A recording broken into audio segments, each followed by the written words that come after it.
Hey everybody, it's Dr. Carmen Bryan, and this is Car Chronicles. How you guys doing? You doing all right? Well, let's do this. So I've always said that if you guys are not tuned in with my mother, Apostle Helen Sadler, your Destiny Helper, on Clubhouse on Tuesdays at 7:45 a.m. Pacific Standard Time, then you're missing out on some really great conversations. And in this past conversation, which was yesterday? Yeah, yesterday. Yesterday was Tuesday. Yesterday. We were having some really great conversation. The topic came up, why is it so important to make sure you stay abreast or up to date when it comes to narcissist abuse, or maintaining your freedom. It's almost like your sobriety from that narcissist. And these are some of the thoughts that I had. Not everybody has gone through domestic violence or abusive families or situations. Some people experience it later on in adulthood or in teenhood, but not everybody grew up in a violent household. We can say that. And some people did end up in abusive relationships. But some people don't have that foundation. So some people really don't know, or some people have never really been in a domestic violent relationship. And remember, narcissist abuse is domestic violence. So when you tell the story, when you talk about it, there's some people that are dumbfounded because it sounds unrealistic, especially talking about narcissists, how they think, how they act, what they do, how they manipulate, some of the things. That's why a lot of people don't talk about it, because a lot of people just don't believe it. It's just unfathomable. I can't believe that somebody would act that way. There's no possible way. They're trying to rationalize in their mind because they've never went through it. But just because you've never been through it doesn't mean that the person hasn't gone through what they've gone through.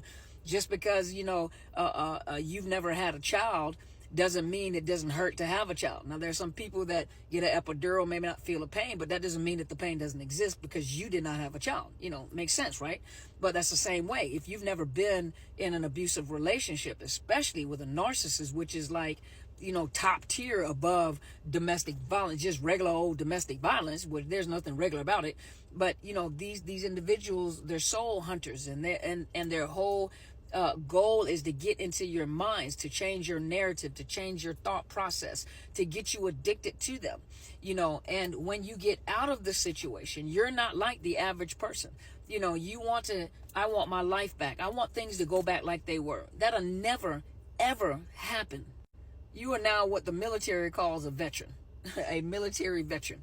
Now, you may not be a military veteran according to the armed forces, but you are now a veteran of narcissist abuse, and you carry scars, and for many people, they carry the emotional scars, or they carry the scars in their body, like mothers. We carry those scars in our body, the stretch marks, whatever scars that we have, but you carry scars. Now, does that mean that to have scars makes you handicapped? No, it does not. But you'll never return. My body will never return back to what it used to be prior to having children. Neither some of you guys. Now, some of you guys are blessed. Some of your bodies turned back better than what it was before you had kids. But for some of us, that's not our testimony. My body will never be the same way before I had my 3 children. And for some of you guys, you have that testimony as well. Well, coming out of a narcissistic abuse relationship with a narcissist, I'm talking about a real narcissist, you'll never be the same. You'll never think the same. You never live life the same. That doesn't mean that you're handicapped, though. That doesn't mean that you can't have a full life and to be happy in life, but you'll never be the same. And I use this example. Think about this for just a minute.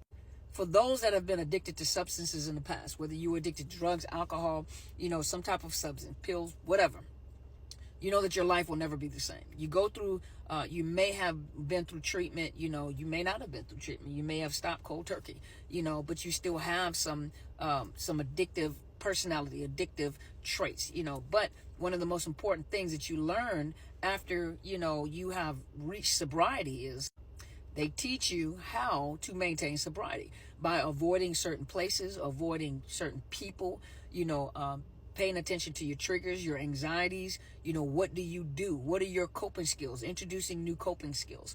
But you're never the same. Some people cannot ever take specific types of medication.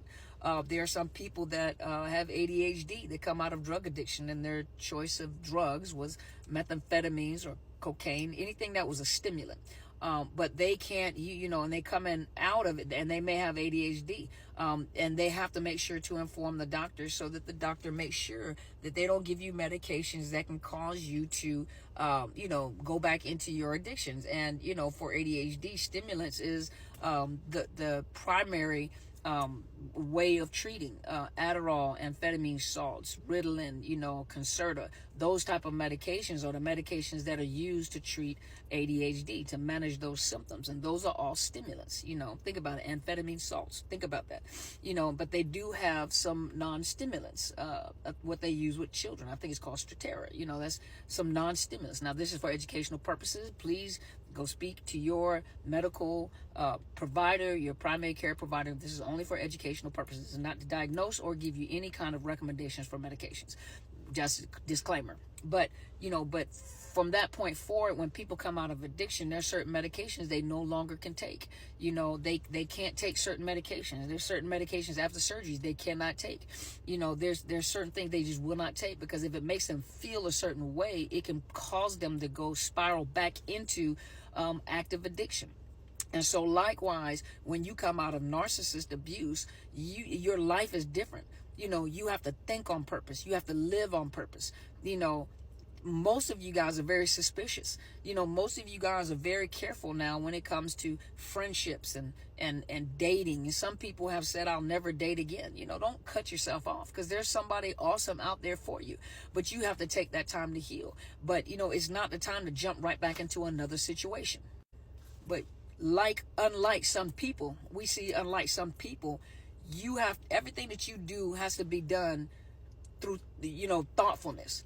And for some people that have never been through it, it's almost like they just live life, and you're looking at them like, how do you live life so freely without getting caught up? You have strong boundaries, That's what they've been taught growing up. For some of us, that's not what we taught. So that means that we have to live on purpose. That means you have to pay attention. You have to have a very big ear. You have to have a very good listening ear.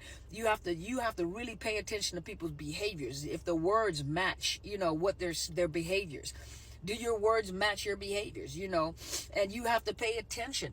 It's a lot of times there's so much focus. That's why people say, I'd much rather be single, because this is a lot of work. Yes, it's a lot of work, especially to maintain your sobriety from a narcissist, to maintain your safety.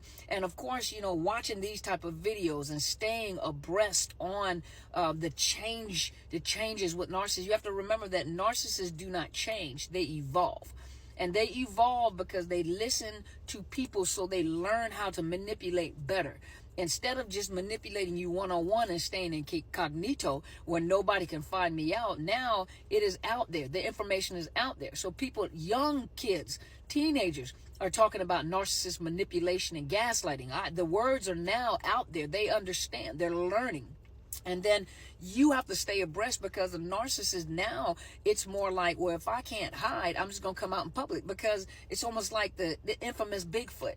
They're very interesting, and they know how to love bomb even when they do it on a public platform. So you see a lot more of those that embrace the fact that they're narcissists, because they know that you're interested. They know that they're this mystic creature.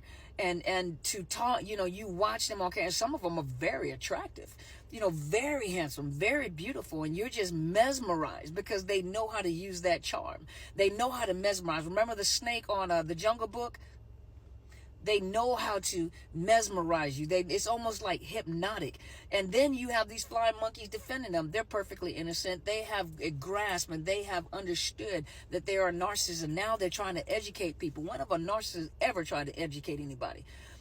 Half a truth is not the entire truth. They know how to manipulate the people by giving you kind of obvious truth, and then making sure they put their own spin on whatever truth that they're trying to give you. That makes it a lie. A little bit of strychnine in your water can still kill you.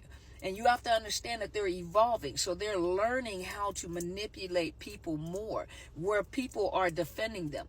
Even when people are saying it's a mental disorder, I can't believe, I heard this said to me before, I can't believe that you as a mental health professional would sit there and talk about these individuals that have a mental disorder. How can you do something like that? I pick and choose. I choose to be there for the victims and the survivors. Sometimes you got to pick and choose. And I choose to be there with the survivors, and I choose to be there with the victims because I myself was a victim. And so if was a victim myself at one point in time, how am I support, because they do need mental health. And I don't dog it out. I let them know that they're still human, but I'm here for the survivors. So should you.